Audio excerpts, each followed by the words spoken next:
Broadcasting from Manhattan Beach and the World Wide Web, you're listening to CHSR, HealthyLife.net. As a service to our listeners, this program is for general information and entertainment purposes only. CHSR HealthyLife.net does not recommend, endorse, or object to the views, products, or topics expressed or discussed by show hosts or their guests. We suggest you always consult with your own personal, medical, financial, or legal advisor.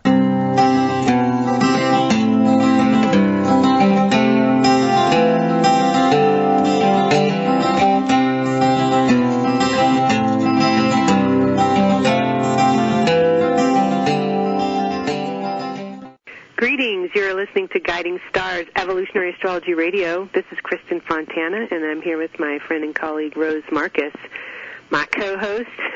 Welcome back, Rose. Oh, thank you, Kristin. We are here to discuss the transits for March 2023, and it is going to be big, B-I-G, very big. Big transitions in time that we are all going to be experiencing collectively and personally, and wow, what an energy shift. Oh, you bet. So I'm just going to sit back and listen to you for the next hour, Rose. How about that? Rose has been writing and teaching a great deal about Pluto moving into the sign of Aquarius. Hasn't been here in 248 years. And there's a wonderful article on her website, and you're going to be teaching about it again here soon, too, right? Yes, I'm doing a presentation for the CIA, which is the Cosmic Intelligence Agency, on the 16th of March. So if you want to find out more about Pluto in Aquarius, which Kristin and I are going to talk about today anyway, but you can't have enough information about this transit, I think. No. So you can it's going to be around for some time, so. Yeah, you bet. So you can check out the CIA, and I'll have more information on that soon. You can write me directly if you want. Yeah. All right. And also, which we will talk about, is Saturn, which is currently at the end of Aquarius, will be transiting into the sign of Pisces. And Ari Moshe and I are going to be doing a class the first Saturday of March. You can learn more about that, jwgaea.org, if you want to sign up for the class, if you're not already signed up. So look forward to seeing you all there. I can hardly wait for that one, too. I was born with Saturn in Pisces, so kind of feel like I know a little bit about it. I've been swimming my way through it for how many years now, right? So it is the last sign of the zodiac, Pisces, as we all know, and that's one way to look at that, is a chapter closing for you personally. It is a 2.5-year cycle. Saturn takes 2.5 years to get through a sign, so it's not like it's going to happen in a month, but we will prepare you as best as we can, and we look forward to that. So let's see. Today is 2023. What a cool number. February 23rd, 2023, and we are recording it on a Thursday. You will hear this probably a day or two after the fact, but how do you want to start this gig? Oh, gosh. I don't know whether you felt it, Kristin, but I'm waiting for February to be done. And, it's one of our shorter months, and for me it just feels like it's been a grind. It's been a lot. Yeah, maybe it is that I'm anticipating, the big changes that we have coming up in the month of March, but here we are just at the tail end, and we're on a new moon, and recently Venus moved into Aries, and we already have Jupiter in Aries. Jupiter is a 1-year transit through sign, and on the 1st of March, Venus in Aries is going to be conjunct Jupiter. So we're starting the month off with some good energy, I think, right? Oh, absolutely. Yeah. I thought that was March 2nd, but is it the 1st? Jupiter. It's 9:30 at night on Pacific time, according to the calendar we have here. So you could call it March 2nd if you like. Oh. Yeah. Well, no, you know what? That feels even better to me. It was kind of bothering me that it was on the 2nd. I wanted it to be on the 1st, so now I'm glad it is. And I'm looking at my chart here, and of course everything is done by degrees in the minute, and I hadn't brought it back all the way to 0, so I'm looking forward to that. And yeah. maybe we should talk about other things before we get to the good stuff. But or is there something else you wanted to talk about before this conjunction? No, I think that's it. Unless you have something to talk about for the end of the month. I think we're good. Okay. I'm feeling like on this past Sunday night, early Monday morning, we had a new moon in Pisces, and Venus was at the 29th degree of Pisces. I think that's what everybody's been feeling. So we've got the sun and the moon at the early degree of Pisces. Venus was at the 29th degree. Just a few hours later, moving into Aries. It was just such a pass-the-torch transitional time. I much prefer Venus in Aries. I just feel like the wheels can start moving, and I'm feeling more motivated and inspired. But if you feel like you've been really in this full moon effect for a while, even during a new moon, that would have been why, with Venus at that tail end. But this week, some other transits are hopefully helping to pick up some speed. Another thing I've noticed is that Mercury, which is the planet of communication, it's our ideas, it's our thought, is behind Saturn right now. So it's approaching, it's forming a balsamic conjunction, and will move in front of Saturn. Now, this will be in front of Saturn on March 2nd. And what happens when Mercury is behind Saturn in this way, there's something that still needs to be discovered or come to light. It can feel, there's like a gravity that comes with it. It could be thoughts that you're having or worries that are kind of on your mind.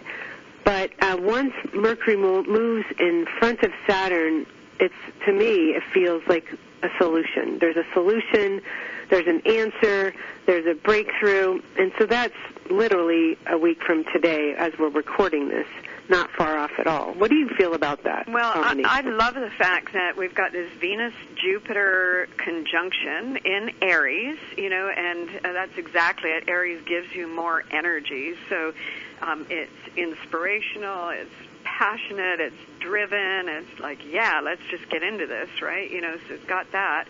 And then Mercury and Saturn are conjunct in the sign of Aquarius. So, that, it's all kind of fresh and new, right? So that makes perfect sense of, the completion, coming up with a new answer, coming up with a new formula, coming up with a new insight that makes sense to you, that feels like it's, right, I could take this on, or I could do this, where just before that, it's still questioning and still uncertain, right? So I love the combination of the two of these. And then right after that, it's really just a few hours later that Mercury advances into Pisces, right?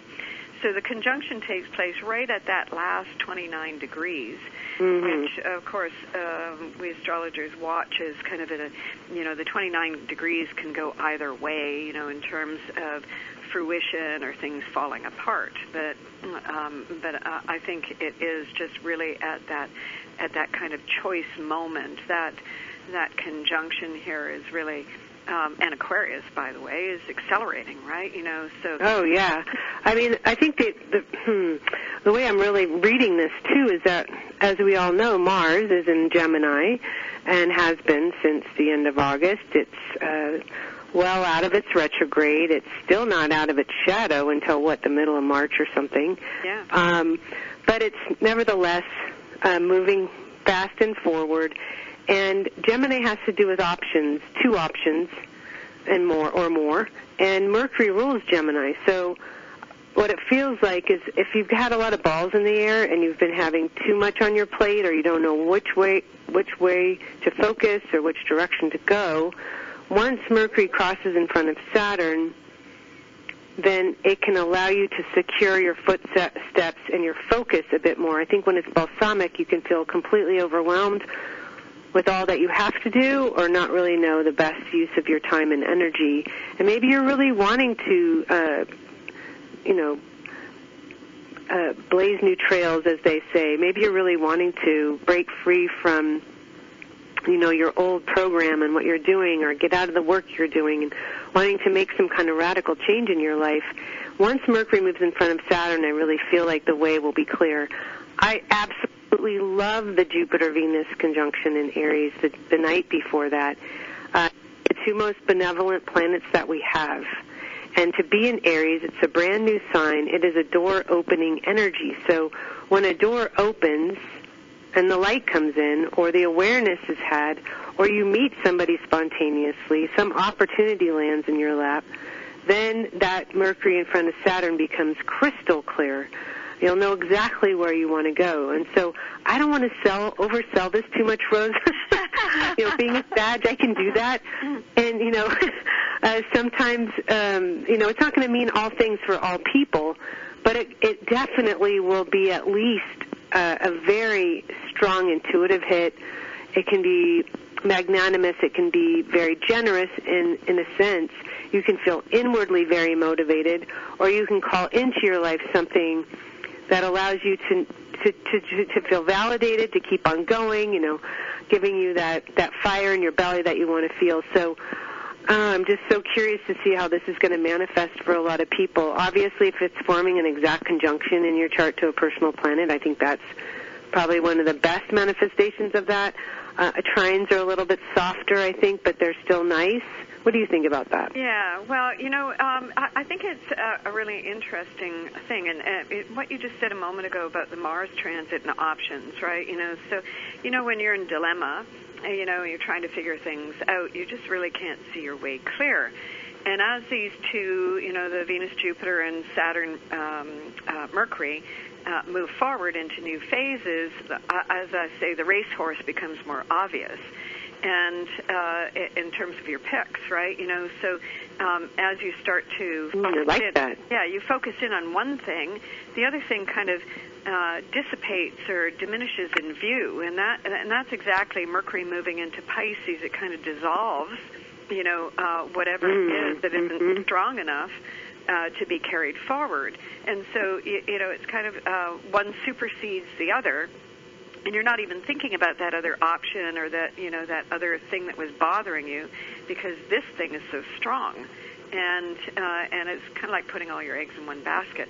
And, just after this, it'll take a little bit of time for Jupiter, but Venus is going to immediately conjunct Chiron. And Chiron, the conjunction of Jupiter and Venus is 12 degrees, and Chiron's sitting at 13, so it's very, very close. But, we think about Chiron often in terms of the wounded healer and, again, price to pay and all that kind of stuff. But I also see Chiron as destiny producing or fate. The way I like to say it is Pegasus shows up with a chariot, you have to take the ride, right? And it is like something shows up that has that sense of meant to be, right? And totally. And I think that adds strength to the Venus-Jupiter. Not to always look at the Chiron piece as being, oh my God, this is going to be, painful and problematic.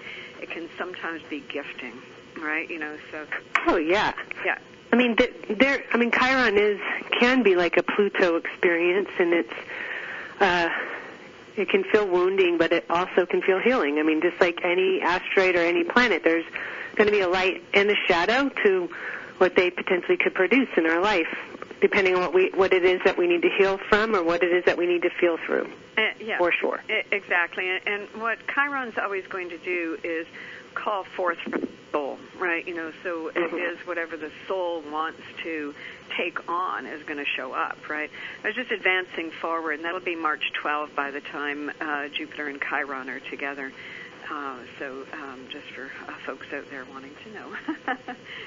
Well, I think, too, sometimes we don't know exactly what it is that we can do to help the pain of something, right? What is, or even understand the teaching of it, whatever it might be. And with Jupiter there, it could be, you could just be having a conversation with something or with somebody or reading something that really reaches you in the right way.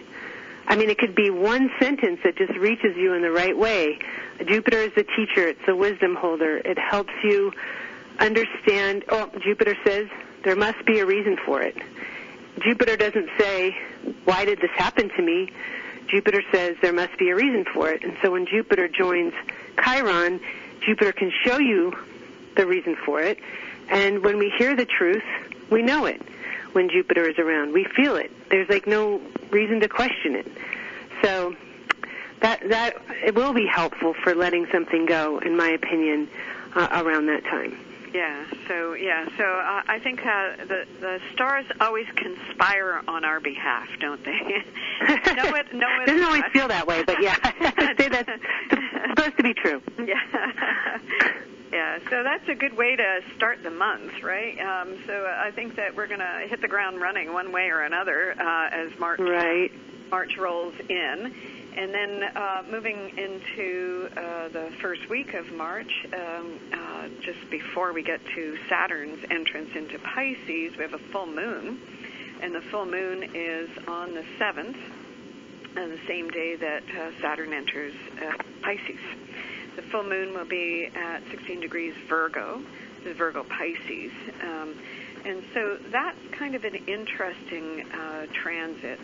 And what I feel about this, it is interesting because we still have Mars, as you said, working its way out of shadow, and Mars is one of the 3 big planets this month that is changing sign. Normally we don't pay too much attention. I mean, Mars every, 6 weeks or so, you get new fuel in the tank. But because Mars has been in the sign of Gemini for the past, since August, it moving out of Gemini is a big deal. And as we come up to the middle of the month, the whole Mars transit, which Kristin and I did a talk on that Mars in Gemini, which is still available through the jwgaea.org association. Yep. But there were 2 things that we talked about in that lecture, was the fact that the Mars transit was hooked up with both Neptune and Saturn, with Neptune by square and by Saturn by trine, right? And and so that full moon on the 7th, Virgo Pisces, the moon in Virgo and the sun in Pisces, the moon is still working to working towards a square with Mars. I think this is really energizing the Mars-Neptune square that is still operative. It is 1 week later when Mars and Neptune finish that square that they started way back. I've forgotten the date, but at the start of the Mars transit. So we're coming full circle with that. And so I think that whatever takes place, whatever the full moon triggers, we might be occupied with it for another week to 10 days. Great word. I would say, too, that the Mars squaring Neptune, if you can go back to October, when that was squaring, when Mars was squaring, or end of October, early November, right? When Mars was squaring Neptune at that time, it was slowing down, stopping, retrograding. I would say you're going to feel it in October and November, but I don't have the exact dates in my memory, but it's around the end of October, November. Maybe you have those dates. If you can go back to that time, whatever is coming up in the first 2 weeks of March could be intimately linked to whatever it is you might have been wrestling with then, or it's really a growth point. It really is. Mars will force you into a turn and, yes, have you occupied, but Neptune has to do with either a healing piece, taking a high road. I mean, it is a higher octave of Venus. So I think it's important, if you're getting triggered in any way by anything in your life, to ask yourself, I don't want to keep reacting in the same way.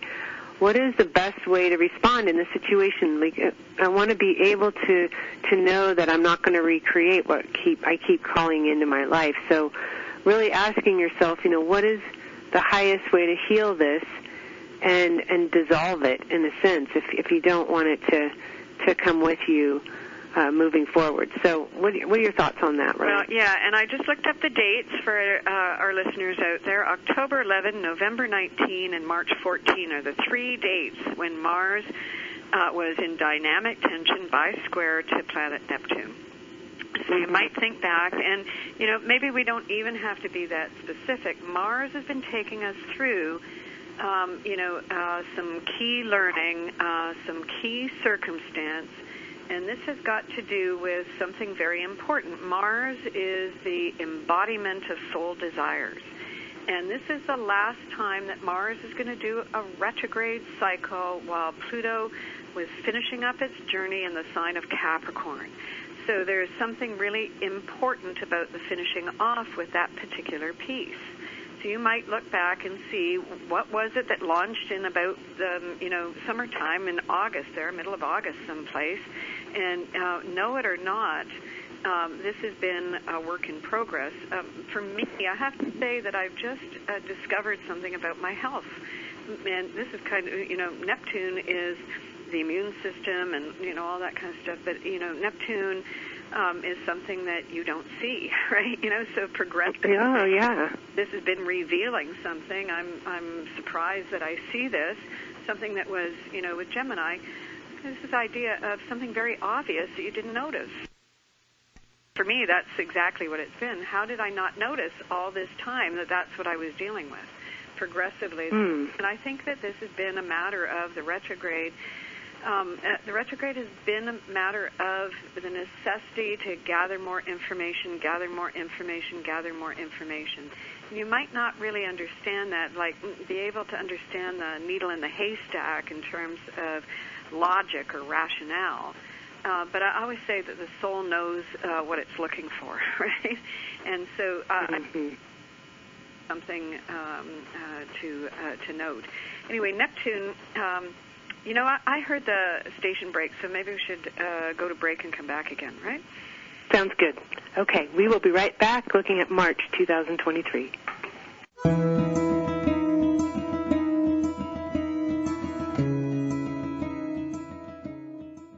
Find out about Kristin Fontana and get your free weekly astrological forecast on her website, KristinFontana.com. Read articles written by the founder of evolutionary astrology, Jeffrey Wolf Green. Evolutionary astrology is a spiritual perspective astrology from Pluto's point of view, and what a view it is. You can even order a detailed, personalized chart that tells you about your past, present, and future. You'll also discover where and when Kristin's upcoming conferences, workshops, and appearances will be on KristinFontana.com. That's Kristin, Fontana.com. Okay, you're stressed. You need a little R&R. Wouldn't going to a spa help? There's all kinds of spas, too. Destination spas, medical spas, day spas, even dental and mobile spas. Where do you find the right spa at the right price? Oh, no, more stress? Well, not anymore. Visit spafinders.com. At spafinders.com, you'll find everything you need to know about spas from around the world. So de-stress. Click on spafinders.com right on our homepage. Ah, I'm feeling relaxed already. What would happen if you didn't follow the established path? Would you feel scared or proud? Could you explain that helping the people of Peru improve their own community would also have an effect on your own? Would you rather make your own way or spend a lifetime saying, what if? Life is calling. How far will you go? Peace Corps. To find out more, call 1-800-424-8580 or go to peacecorps.gov. Water. In the hot summer sun, water is a natural thought, like relaxing at the beach with the waves lapping at your feet, or perhaps being with your significant other under a secluded, gently cascading waterfall. If you want a little more action, how about water skiing or boating on an icy, clear blue lake? With Expedia.com, everything you need for travel, flights, hotels, cruises, vacation packages, they have it all at a price you can afford. Go to HealthyLife.net's advertiser page and click on Expedia.com. I'm William Shatner, and this is Jimmy. Animals like Jimmy are often left behind by people fleeing hurricanes, fires, floods, and earthquakes. These abandoned animals cannot survive on their own. If you must evacuate your home, please never leave an animal behind. If you absolutely cannot take your animal with you, never leave him helplessly chained or caged. Many animals die because they cannot escape fires or rising waters. Animals need your help. Thank you. Call PETA today, 757-622-PETA. HealthyLife.net, the positive radio network.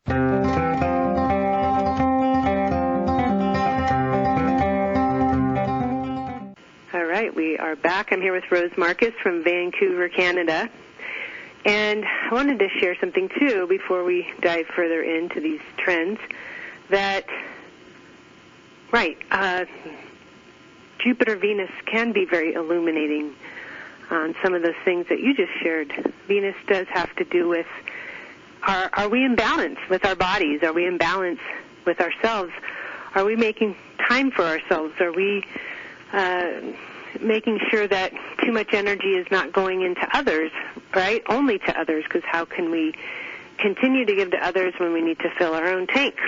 So that's part of it. So if you're not staying in balance, a Jupiter-Venus conjunction can literally exaggerate that theme and that dynamic till you become ever so aware. Okay, this has to change. So Jupiter, as much as Jupiter is such a blessing, such a gift giver, Jupiter wants nothing more than to bestow abundance into your life. It's so generous in nature, but if there's no room in your cup, if it's overflowing with water, you want something sweeter in your life, you've got to empty some of the cup. And you have to create space in your life to receive. Receiving is Venus. Time for you to receive. And Jupiter wants to help you do that. So take time in your day, create space in your life, whatever it is that you need to do. Empty a drawer or a closet, as they say in Feng Shui, to make room for the prosperity. I wanted to just an extra note there on that Jupiter-Venus in Aries. Brand new. There's a brand new day. Brand new day for you, Rose. Like, let's create a year of better health and better balance. Yeah, exactly. And that's just a point with Jupiter, by the way, because, certain planets get better raps than others, and the general thing out there is that Jupiter is good luck and benefic and opportunity, and you get more of the goods. Well, Jupiter is going to bring you more of whatever you already have on the go.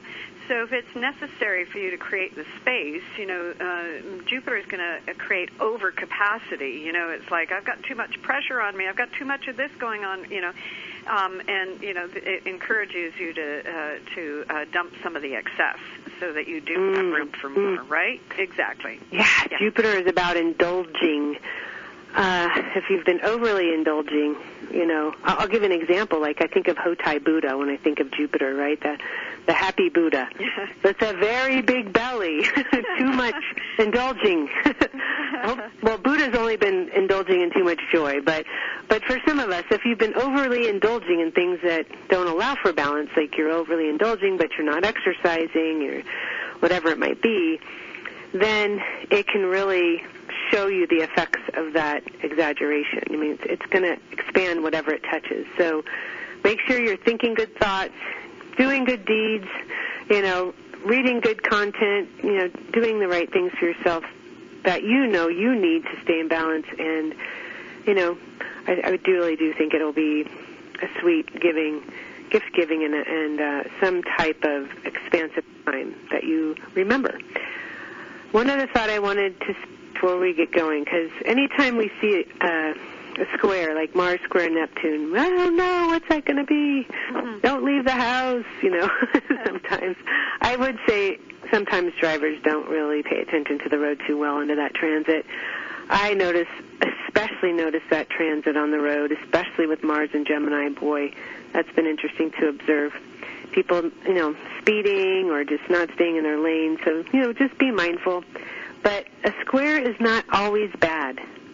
It is a course-correcting energy for sure. It puts pressure on us, gets us out of bed, doesn't allow us to sleep in potentially. But just recently, I had seen this transit. I think it was a Mars, some type of Mars square Saturn transit in a chart, like transiting Mars, squaring someone's Saturn or vice versa. I can't remember what it is. And it was a family member, and I was just kind of holding my breath. Yeah, it was their natal Mars squaring, transiting Saturn. So holding your breath with Saturn in Aquarius. And the day after this particular hot spot of this transit, because I'm just wondering, I get an email, and it's like, oh, my gosh, everything was fantastic. I was like, wow, gosh, I'm still learning. Like, it's a little different when you have family members who are asking you questions. They want to know what's going on, and of course I'm never going to instill fear in anybody. That's just not my nature. I want them to go after it. But what happened was, what I learned with this transit, or relearned, and again, it's just different when it's your own family and you have emotional connection to outcomes, that we learn about the fact that some pressure is really important. It pushes us out of our comfort zone, and that's how we really grow. And so kind of keeps us on our toes, hopefully makes us be at our best, rise to the challenge. That also can happen. I do feel with this third pass of the Mars square Neptune, there is also that, you talked about this before, Rose, about untapped potential. Yes. In Neptune. And so with the Mars square Neptune, it can get in there and grab a hold of something so deep in you, being that Mars will grab a hold of what's in your soul, right? It pulls from the soul, and it's the desire planet. So anyway, just wanted to add that. Try not to be afraid of some of these words we use sometimes when we're talking. Yeah, and squares, oppositions, things like that. Yeah, not to be biased when you hear those words. And back to that full moon. It's in Virgo, and you just said it a moment ago. Course correction. Virgo is going to improve upon, or heal, or fix, or there might be a repair job. Whatever it is that needs improvement, that full moon is going to reveal it. And the fact that we have these Pisces transits that are the sun in Pisces, but this full moon will be showing you what needs to be fixed or healed or improved upon. It can show you a missing key. It can show you something that you forgot or didn't see or didn't what's the word I'm looking for? Downplayed, minimized, didn't take it seriously as you needed to, and so on. Mm-hmm. But in terms of the fixer-upper end of that, in the next week, just get a load of this run. So on the 14th, Mars-Neptune, which we've been talking about, and the moon in Virgo is going to tap all of these planets. It's in opposition to the sun, right? On the 15th, Sun and Neptune are in trine, and on the 16th, Mercury, which is in Neptune, in Pisces, is conjunct Neptune. And there's a whole bunch of squares with Mars, right? So that's quite a run in the following week of filling in the missing blanks, revealing, exposing, unlocking the potential, making the potential real, right? So I think that is in stages, in steps, increments. It's like, I got this piece of information. I wonder what's going to happen. I've applied for a job. I've gone through the second round. It's looking good. What next? I'm waiting for the phone to ring, and on, right? Yeah, right. I do think that there's, this information gathering is key, and not getting too far ahead of ourselves. That full moon for sure is so much about the habits we create for ourselves on a daily basis. What do you do every day to create that groove to support you? And Virgo does connect to our health. And Pisces would be total health, which includes our spiritual health, our emotional health, and Virgo potentially, I would say more physical health. So combining all of it. And yeah, the moon will tell you where you're not feeling whole, where you're feeling empty, where you're feeling lack, what you need to tend to. And so pay attention to that. And the answer, in the end, you ready? Yeah. So simple. Yes. It's so simple. It's so that access. The answer is simple. It's not complicated. You don't need to pull 50 books from your library to find the answer. The answer is within you. It's within your emotional body, and it's within the physical body. I love this expression. The body keeps the score. So look there. It's simple, and you will know. We'll be right back.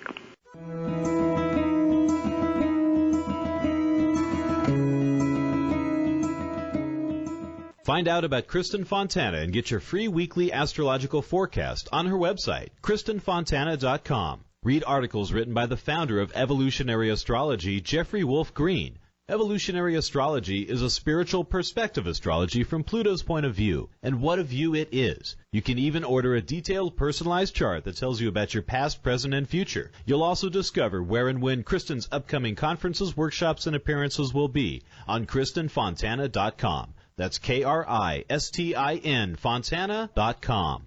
Have you ever wondered why you are here on this planet and what the point to all of this is? Evolutionary astrology is a natural science that allows for an understanding of the evolutionary journey of the soul from life to life. Evolutionary astrology provides a vehicle to understand prior life dynamics that have led to the reason and purpose for the life you live.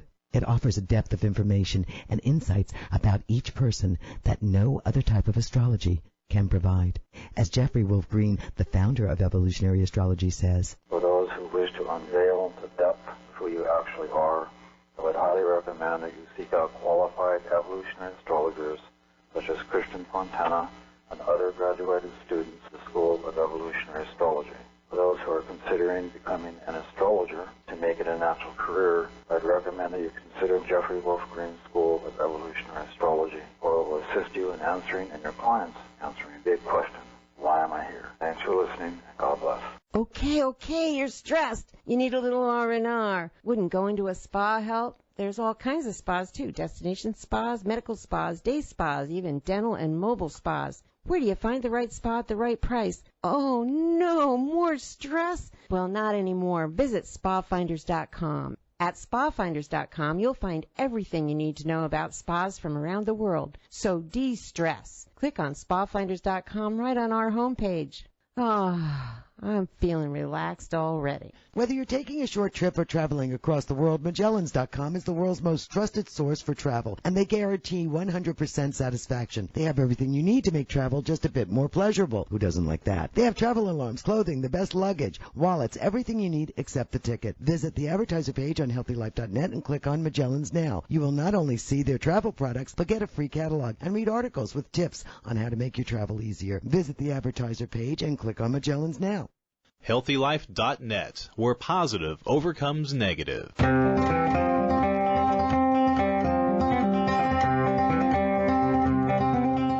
right, we have returned. I'm here with Rose Marcus. This is Kristin Fontana. We are tag teaming transits for March 2023. And some very big things. We're chipping away at all of them. But Saturn is moving into Pisces, as I mentioned at the beginning of the show. It's been almost 30 years, 28, 29 years. You probably have the date. You're so good at this. When was the last time Saturn was in Pisces, Rose? Do you know? Oh, I don't have it offhand, but it is a 29-and-a-half-year cycle, so you can think back that far. And you can also think back in terms of 7-year terms. What was happening 14 years ago for you, right? You know, like look back there, right? And this is some culmination on that 14 years ago. Yeah, exactly. And I was laying in bed last night, going back in time, trying to remember. But you know what blew me away was, oh my gosh, like so much has happened in the last Saturn cycle. It's just a blow mind. And in particular, I mean, obviously I was, just getting into I shouldn't say obviously, but I was getting into the working world. I was in corporate America. I went through that whole big transition, became an astrologer, and, I got married. I had kids. They left the house. They're on their own. It's like so many things have happened. I'm empty nesting. So there's a world of things have happened in that amount of time. And so the way that you think about it is, okay, wow, a lot has happened. These are the choices that I've made. This is how I've spent my time. And in a massive amount of that time in the last 23 years, I say 23 because this is how long it's been since I found this work, or 24 now, has been about coming out of hiding. That's Saturn and Pisces, like literally like deconditioning looking at what I've been afraid of, what have I been resisting and why. And really, I love this line from a country song. Are there pages where you're afraid to look? Such a Mars and Gemini squaring Neptune. I mean, we all have pages of our past where we are afraid to look, I'm sure. I mean, and when I say this, I'm talking about things from other lifetimes that I dragged into this lifetime that I know have affected everything that I do, because 75 or 80% of all of the choices that we make are a result of what is held in the subconscious. And every single memory that we've ever had from any lifetime is held in our cellular memory. I think about Saturn in Aquarius right now, at the 28th or 29th degree, wherever that is, about ready to come into Pisces. All of those memories have been getting unlocked for many of us, those who really are looking closely at things with a magnifying glass. And Mars and Gemini pokes around all over the place and squaring Neptune. So I do feel that with Saturn moving into Pisces, it's an opportunity to really bathe in what you need to, bathe in what needs to be healed, bathe in all the emotions, good, bad, the ugly, whatever it is, so you can move through it. I mean, you can't walk next to the river very fast. You got to get in, right? You got to get in. You got to strip down. You got to get naked. That river is making its way to the sea, and that's where you want to be. You want to be back to the sea, back to that experience of wholeness. And I say, and that's holiness. You're not going to run next to it. And so I think with Saturn and Aquarius, a lot of us want to just run next to us and want to run next to it and look at it. They want to look at how cold it might be or how many rocks they might bump into, and watch all the people that are crying or laughing as they go down it. And we just got to get in. That is the lesson with this Saturn and Pisces transit. You've got to get into the water. And, Pisces is that archetype of the search for your ultimate purpose, value, and meaning, your ultimate vocation, your ultimate path of service, your ultimate ideals, all of that. And Saturn is about crystallizing all of that and making it real. I have to say this. I just looked back. It was 1993, 1994 when Saturn was last transiting through Pisces. And for me, that was interesting because I was already working in astrology, but at that time, Jeffrey Wolf Green and I launched, I hosted one of his first schools, right? And my marriage was dissolving, and instead of standing in two worlds, I was in the art world and the astrological world and so on. I went fully into my spiritual vocation, which is my pathway in evolutionary astrology. I never looked that up until just... I know, isn't it so cool? I mean, even after all these years, that's what is so beautiful about astrology. It always feels new because there's all these new discoveries that you're making, and that is amazing. I just see, I see a novel of things that went on for me at that time, so this is going to be interesting, too, to just really think about what is now this new chapter for you. What is now this new Pisces chapter for you going to be about? And it is about taking your life to another octave, right, of experience, a higher octave, another level of elevation, evolution, essentially.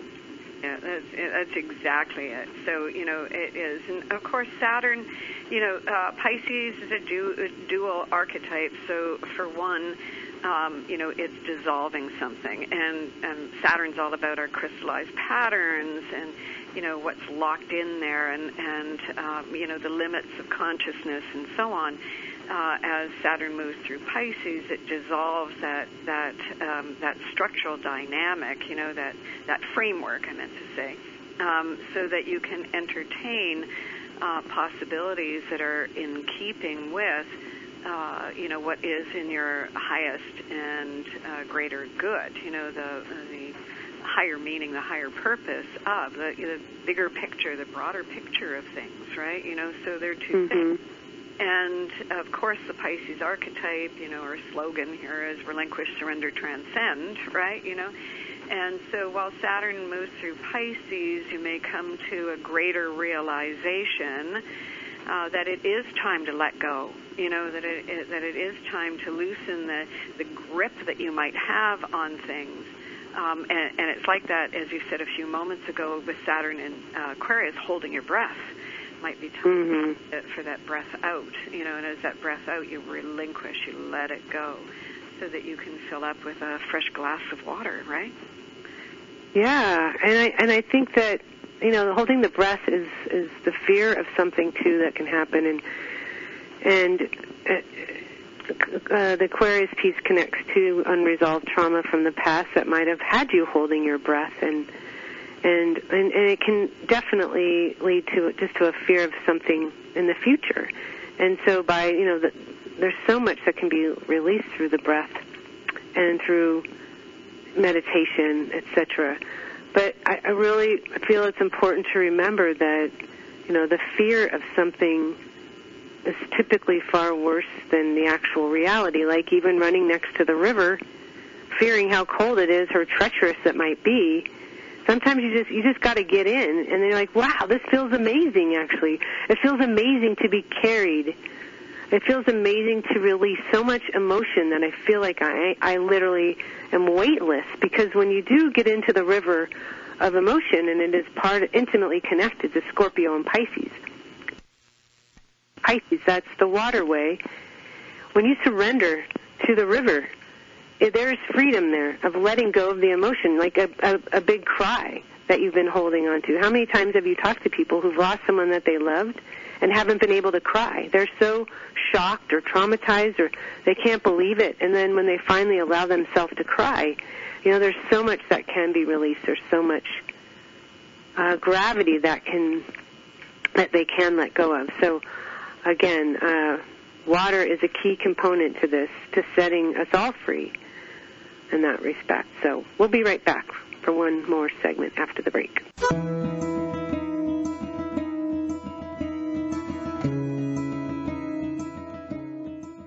Find out about Kristin Fontana and get your free weekly astrological forecast on her website, KristinFontana.com. Read articles written by the founder of evolutionary astrology, Jeffrey Wolf Green.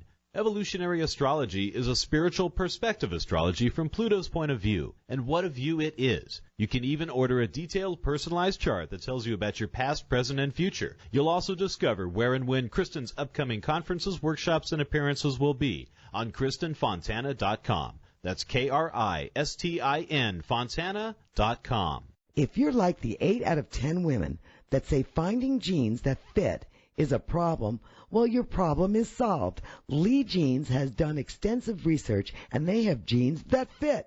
There's even an online Lee Fit Finder, so you can find the right fit for you. Imagine jeans that instantly slim you with a custom fit and no gap waistband. And guys, kids, Lee has jeans for you too. Click through to Lee's Jeans on the HealthyLife.net advertiser page and get what fits. Take one step towards spirit. Spirit will take 1,000 steps toward you. Come explore the world of evolutionary astrology with Rose Marcus. Rose Marcus is well known for her heartfelt passion, sensitive counseling skills, and dedication to helping others.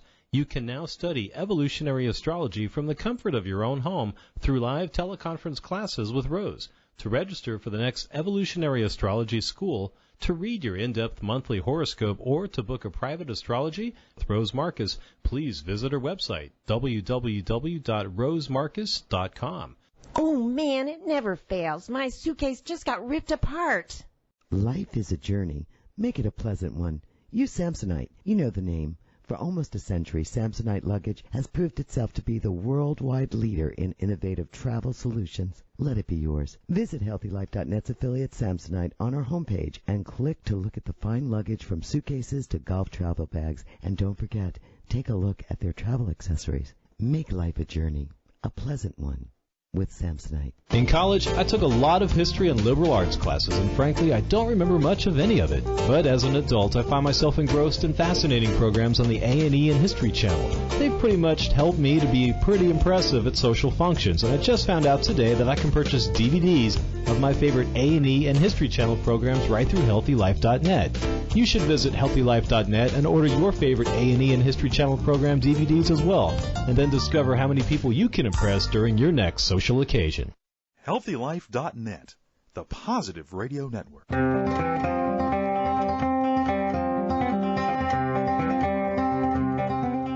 All right, we are back. Again, remember, 2.5 years, Saturn through Pisces at different degrees. Rose and I are going to be talking about this for a bit.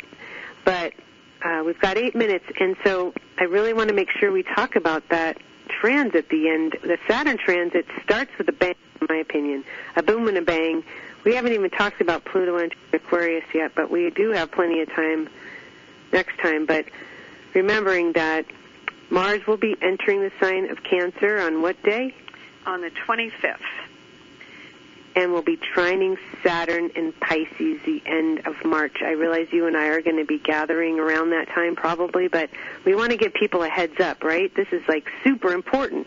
Well, and again, as I said earlier, that Mars transit has been hooked up with Neptune and hooked up with Saturn, so the Saturn has been by trine. And at the end of the month, Mars in Cancer and Saturn in Pisces form this lovely trine at the end of the month.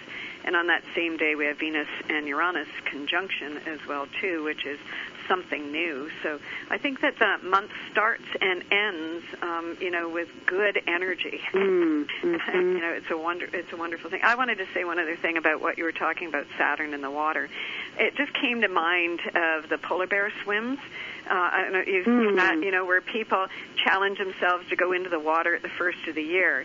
And when you watch the footage, people come out and they're smiling and they're kind of going like, whoa, that was so cold, but they're so awake, right?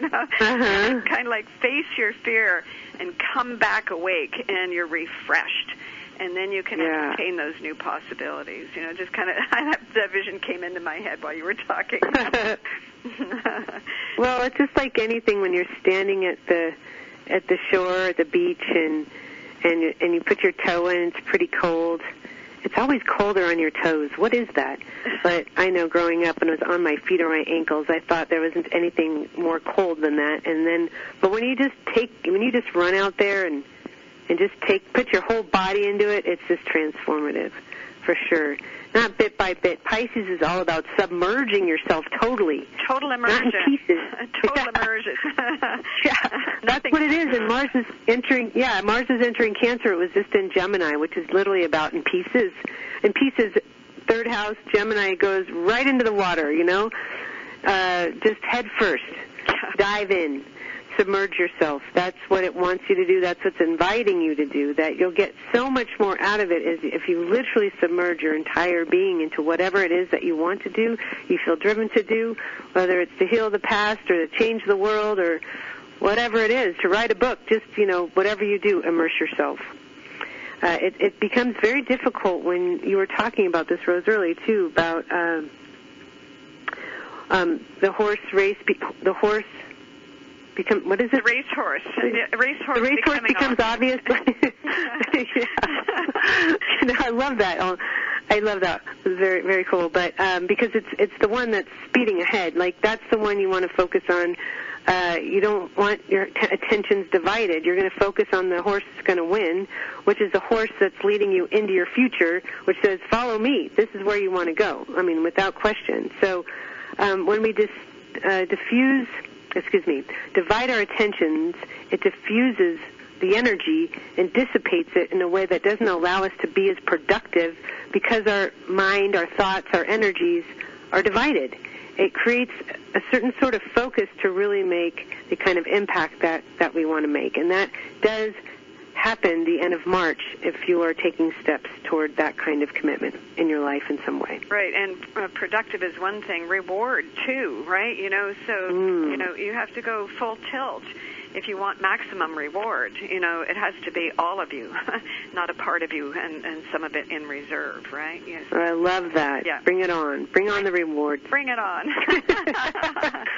And oh my gosh! Talking about moving faster, Pluto's going to move into Aquarius on the 23rd of March, and it is only going to dip into Aquarius this year. It's only going to be there until I think it's June 11. It turns retrograde on May 1st, and it's only going to 0, not even and a half of Aquarius. So we're just getting a very, very small introduction. But I tell you, it'll be interesting to see how this plays out. Even though it's just over into Aquarius, it could be phenomenal, right?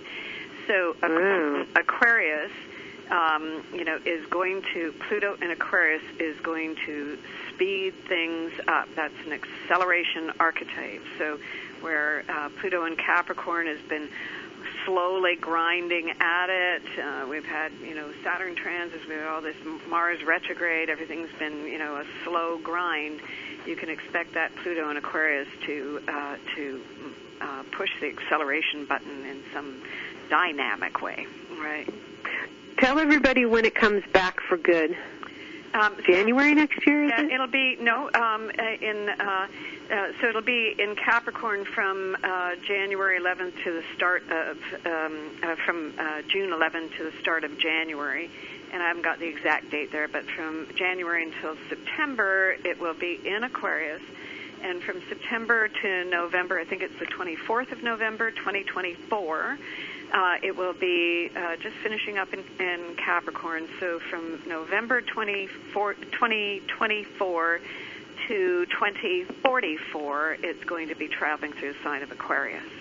So we've got the long haul starting at the end of 2024 to 2044.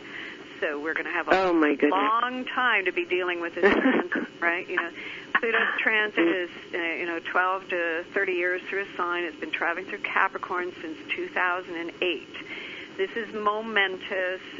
Pluto is going to radically alter our existing reality from the ground up, and we've already got the signposts of that. In recent years, we've seen it through many different things. And, COVID has the pandemic has been but one thing of life is not going to return to the way it was. And neither do we want it, right? Neither do we want it. Change is afoot. And the more that you get on track with personal change, lifestyle change, what is it that is in front of you that's been kind of knocking on the window, wanting to climb in? What is it that you have been kind of pondering or thinking or just kind of, peeking at? When it comes to should you hang back and do more of the same or should you go for the change, I'll say go for the change. Oh, yeah. Well, the difference is this is a perfect way to kind of wrap it up. This is my favorite analogy. So you're standing at the train station waiting for the train to arrive, right? You've got your bags with you, and you're a little nervous about the trip because you really don't know where the train is going to take you. And so the train stops, the doors open, and there's trepidation. And you decide, I don't know, I'm nervous. I have no idea where this train is going. I'm going to wait till it comes back around again. So this is what happens when the Pluto transit goes forward and retrogrades back. The change, right? We want to be in charge of the change. We don't want that train to come back around, for the doors to open, and for somebody to pick us up and huck us on the train, right? That will hurt. Yeah. It's going to be painful. We want to be able to walk onto the train by ourselves. And so that's my example of those Pluto transits, especially if they're aspecting things on your chart. If you're feeling like you really need to make a change, you know it in your soul, you know it so instinctually, then walk on. Walk in, go there, and don't wait around because the pressure will continue to increase, and then it will get harder and more intense the longer you wait. Excellent. That was an excellent way to describe it, for sure, right? Okay.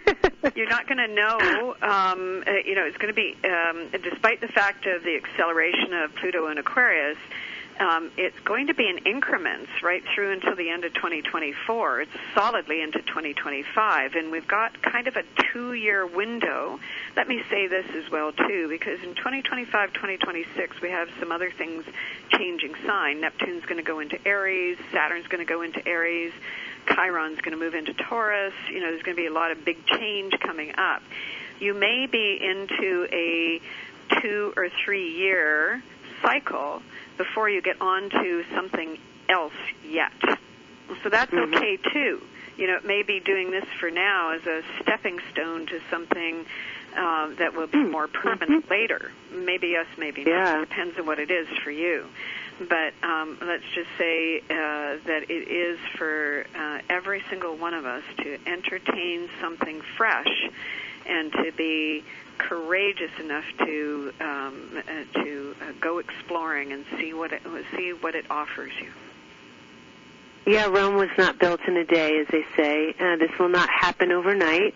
And so I don't want to put any pressure on anybody, but time is of the essence, especially now with Saturn moving into Pisces and Mars is going to be trining Saturn. You will get plenty of information through your body, through your emotions. You will know which way to go, at least a relative direction for next steps. And the bigger picture will be shown to you. I very much feel that is true if you stay receptive and open to the signs. Thank you so much, Rose. Always a blast with you. I love your insights, and we look forward to gathering with you all next time. Until then, namaste.